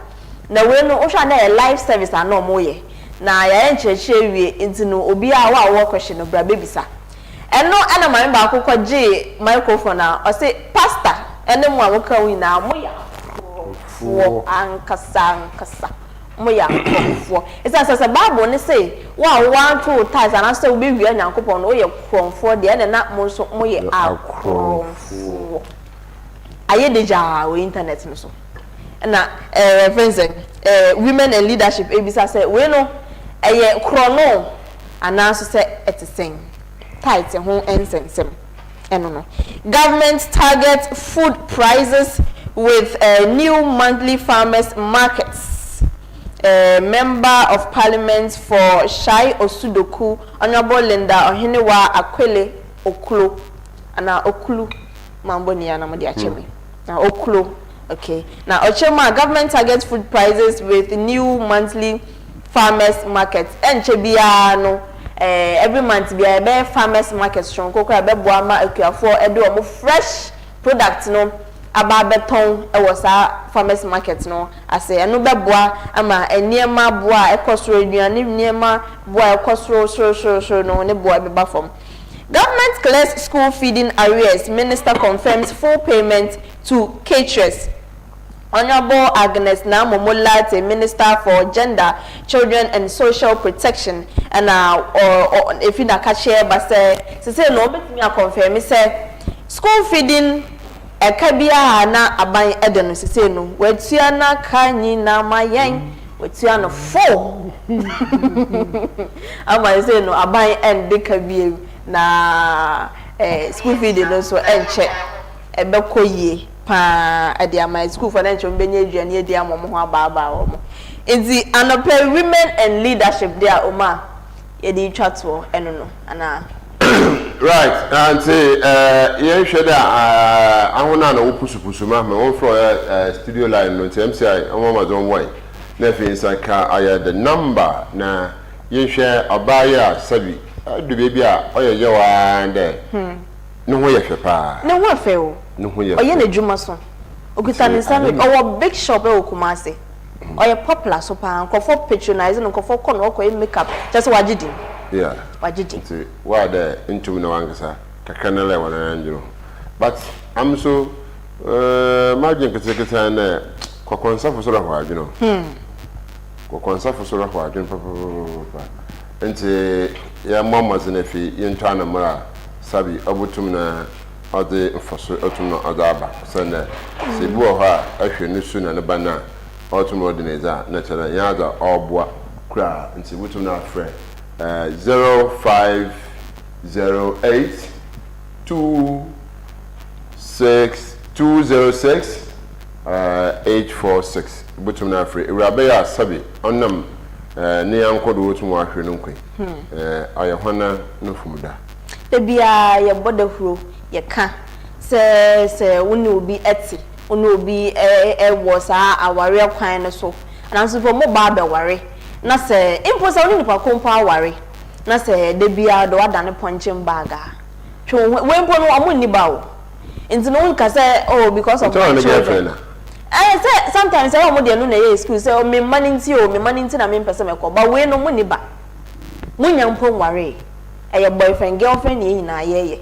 inti edie ya na beba be ma bu sei na still what to hold to the extent say odi akwakochia wakwanhia wo sei oyezo den basanya den yoma den basanya den odo na Yesu Kristo kan wa sem say odo it doesn't envy, it is not jealous, it is not ne bufu basa sa odo na ye kan wa sem e wo Bible num no.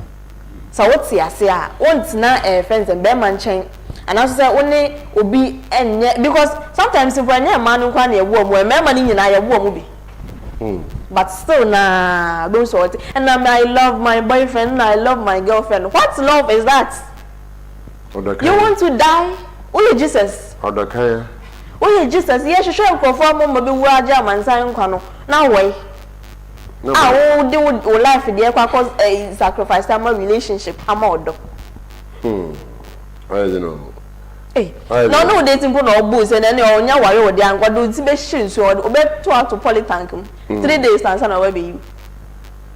Mo dating near my view, mo hwe no money but when ko. Number near 0508 206 or me shall say bi 0508 206 846 and only your number offer and pay one sabekana and come my yearbo I studio has say no also was bit me at share wadwin e wo ho na amanze night here once wadwin share enti bomodi say obefre na oni ye edi enkomo ye wo Facebook live e sanso e wo YouTube live na me say Facebook no sa wo ko na sa wo type Coastal TV no a sa ya wo type Coastal ni wie na sa ya wo sa first space brand sa na wo di TV na ba oboa first space ma sa Coastal ni TV ni na ebomu one word and na Cape Coast so e wo Facebook and no your Facebook na sa wo ko YouTube so a no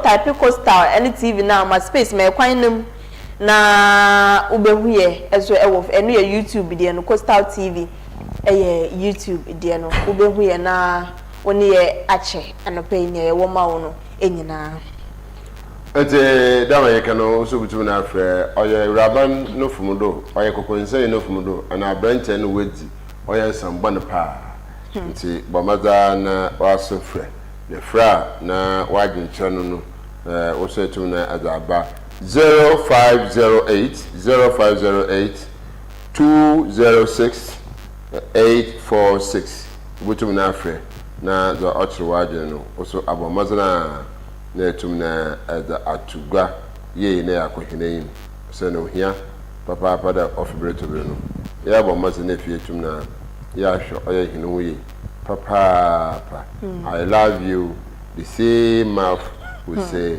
I hate you nti bamaza na to anamara ababwa to anamara ababwa ni ndi kokonsa so yin na chi kokonsa yin mi ndi na chi pi nsho ya yonkofo ya fa wo mo kokonsa yin ndi na chi pi no ana na ode nsampi otum na ode ba sene na azori no be feed or bo oh she's my best friend she's my best friend feed or bo but abeya na odoroko so this yara akenchi na bi ewi enkata so asase wonde na ano sort way be ni sisi ano sort academy na fi aba faso na etumi ya nti koma akokonsafo no akokonsafo no nti 05 050 05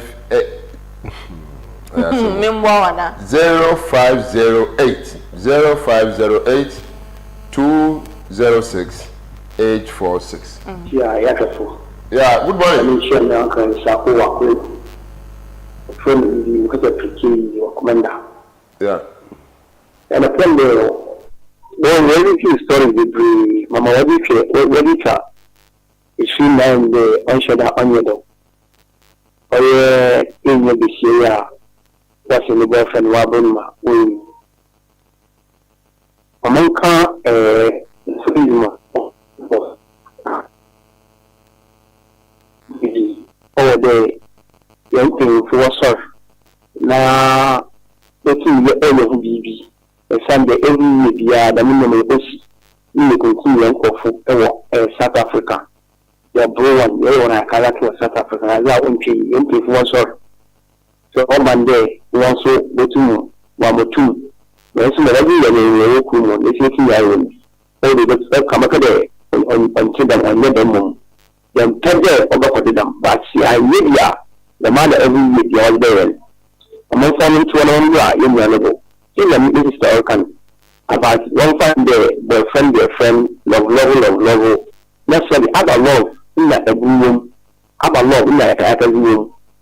Young Caddy, I couldn't see while I couldn't see a girlfriend, the film. But only can be a academic relationship, every woman, besides your fellow lover. That's wonderful. And could you say, on Mother Day, a little uncle, the best showing Nkrumah and Money Day. So, a girlfriend, this is the new summer, a cool again. Let's take solution bar, to so the one I'm seeing already, one about Sahido. We don't want to see. That was too much. I also put my friend 0508 206 846 0508 206 846. Baka Friday Rabbi, mo watum na wahwenu nkwen. Abrante na abu Rabbi, opportunity son kan no hazi. Other than how to Rabbi. Dem ko fe ba say ehyehyɛ na njabe ehyehyɛ ho den. Nti ame de bia misi bia kokwensan yizi omfa ne yanko.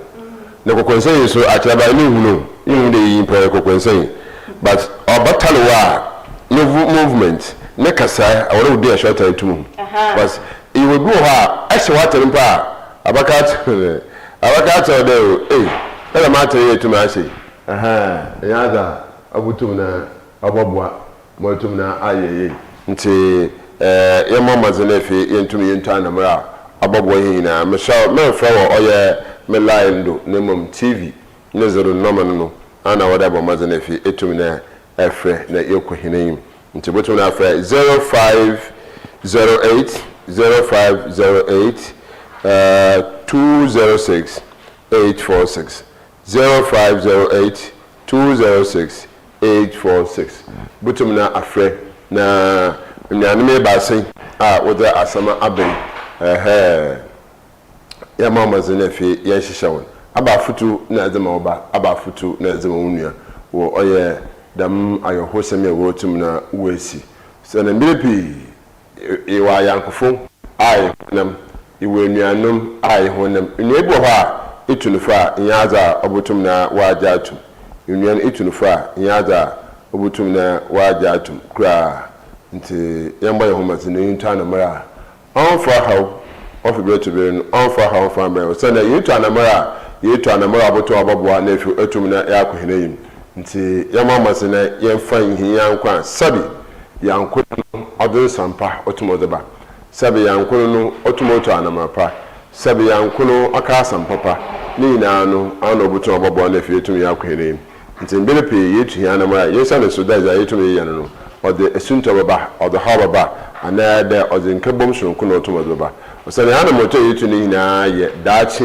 ana mwa buto ababoa me yetum yakohenayim ana mwa buto ababoa me yetum na yetu ana mapa etum yakohenayim nti wahwe no nkwa awo ya nkwa ekeje kokonsa madama asemi otum no si abade pa na butu na be ana abasa aka fo yankwa mi osane yankwa wahwe no nkwa na maso abente na wa bro oya akatisi mo otum wahwe no nkwa no abade pa na butu be osane se ada oya prison no and the police for phone ibisa ho de da ka tie no ayere ho ade da ka tie no the pa na wotum na azayo me ebudu dem pempensi nti am the miracle nti butu ne sebo na inde yadun fa no inara ina ye kai oye enuane masafo mba kan osia abefu imization ko ICT nti bobo no nkomo na efi yetum na yetum anama achaba mama ben yeah, no, this is your call. I was going to say, but near more the end, the only day for no Nakan, and I say a bomb. To be a man, I can wait. My mutu for not. No, it's now I do that. Walk on salad. When young man is to say, and permanent landing, no piapa, thank you. Aha. Na eze oya here come boy to me this name on pinya to my kitchen. And I remember, the Bazaki Tibia, Mamma, Dom, Etumina.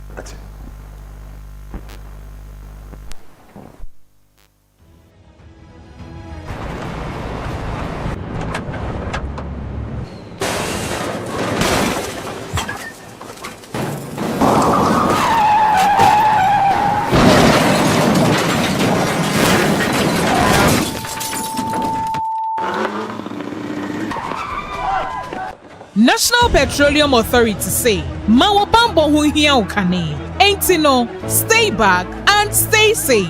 National Petroleum Authority ebo bibia kokose se fuel tank enya akwanhia na edane menko ho nkwaye wadwen se okosisa petrol anafa ngo no na afenso menye wadwen se wo ben fuel tank enya akwanhia ne ho akwa kodwetwa videos ana pictures na petrol anafa ngo wo hwenso ohua ko wo mu a enye sunsun aso bone ewo apomeden semso fango nso eho ahometinti no enfomso akitu ebi ebetumi ameja tom amana gise ewom eba ne saa nipa dodo timi femu hihye ehwe mo nkwa emeja pade dodo na nso esei eno nti memfa won kwa nto chacha enye saa obenu ho nkwa na nyina se wo se fuel tank bi enya akwanhia na adane amafango no ebugu mpo a hwa na wa aman ho da. Stay back and stay safe. Emomo no aya fredum jejuma yefo ana posifo no momehwe nso ano wutumi nso efre National Petroleum Authority ewo 0302 550 380 kaise wonkwa wo hoi ehu hia bebre esensa afango no kokoboi National Petroleum Authority ene de bro.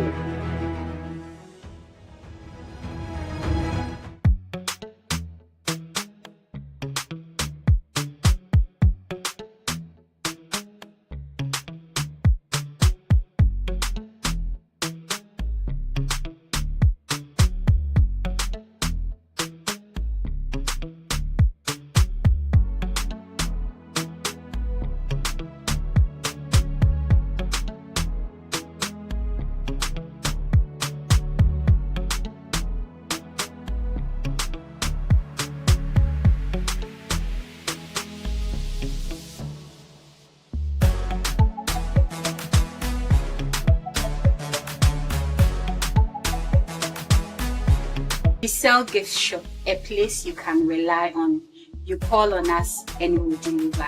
Thank you.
Coastal TV, Jimmy for by Ubuntu.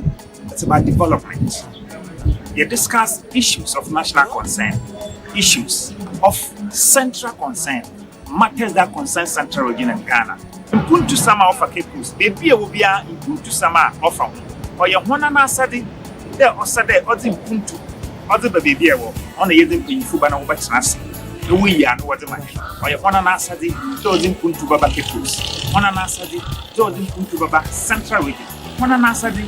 Dozin Puntu or Baba Ghana in Nara. Ubuntu Sama offer capos, baby will be a Ubuntu Sama offer.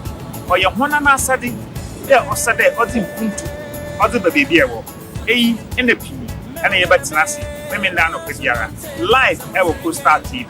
Coastal TV, your own face, your own voice. No me yesi machara,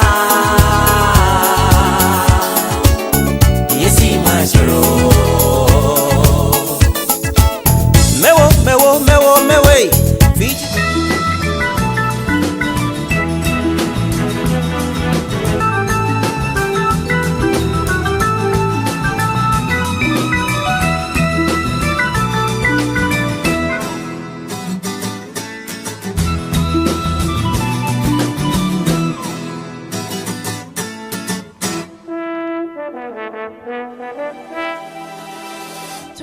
of April, BI AFIBA muno International Girls in ICT Day.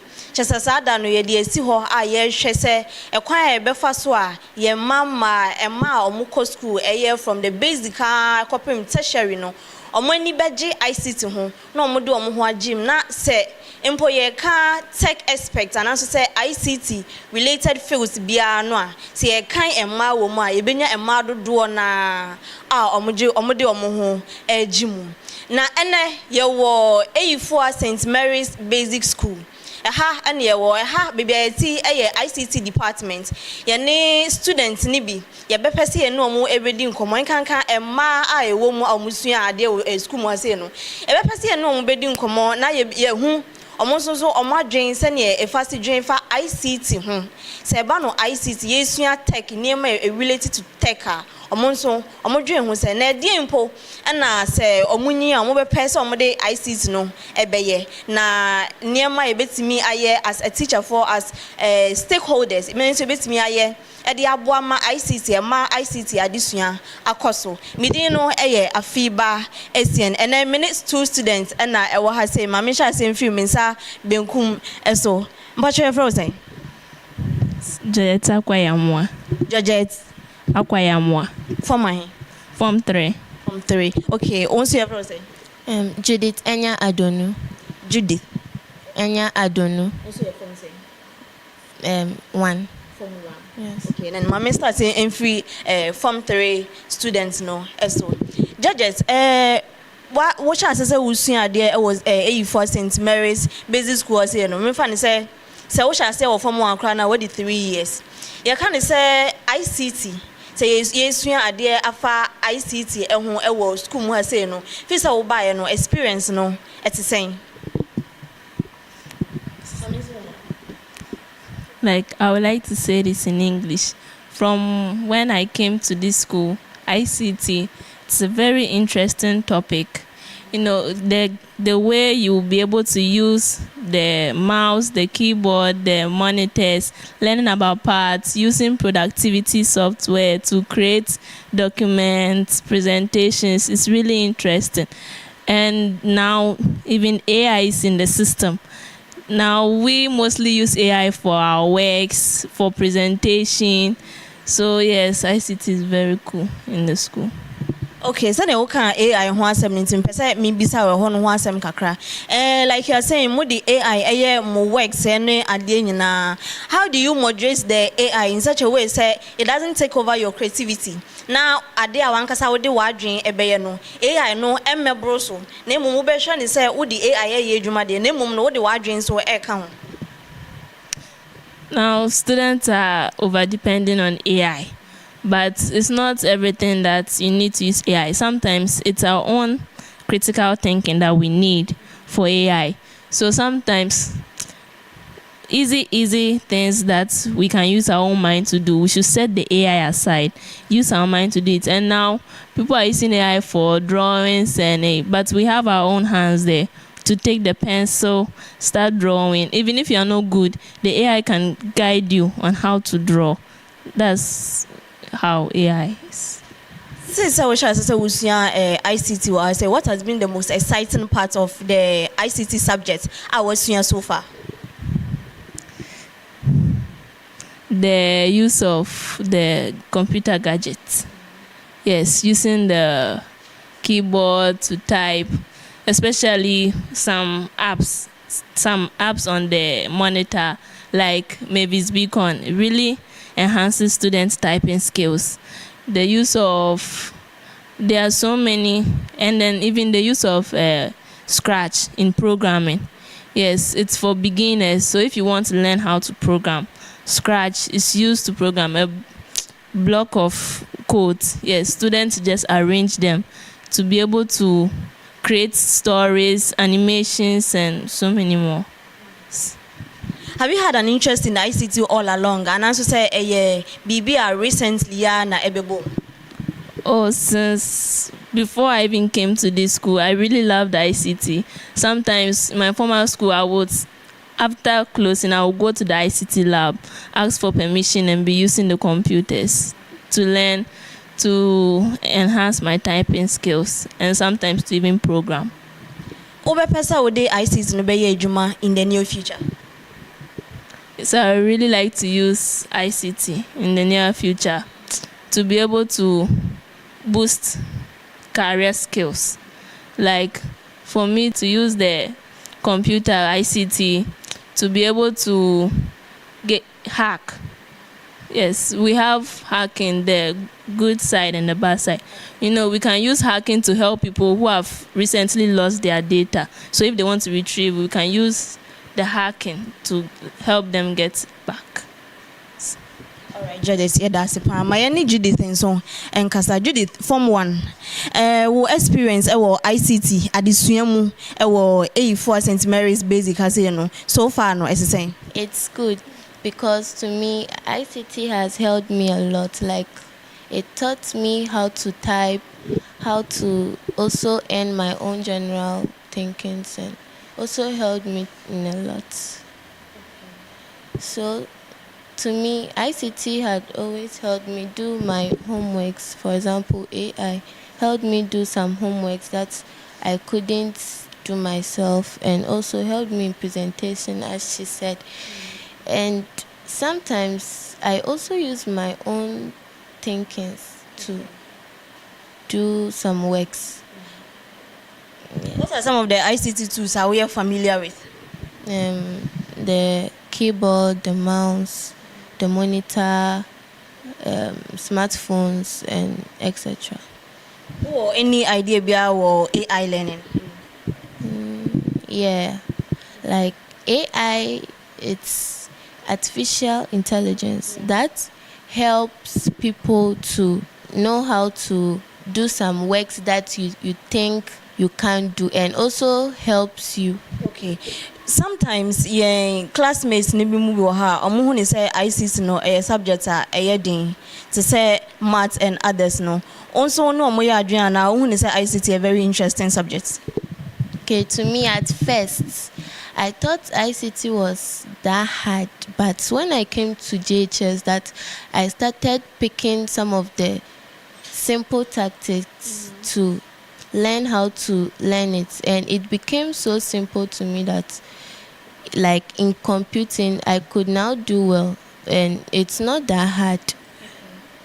So now I think I'm doing well in computing. It is obi ohona say ohun ni say ICT ni ye din a den na wo be kan che ni say onye more often say ne be ya ICT subjects no enye din ema no. The person shouldn't put that idea in their head like it is too hard, or that if you put it in your head it will always make you think you can't do it. So you should always put it in your head that you can do it, and also learn more. Do you see yourself in the future so yeah ICT related work bia? Yes. Like to me in the future I would like to be a lawyer, and I also like to use like AI, for example, to fight CT at this one, and Judith Impo can share ne classmates and answer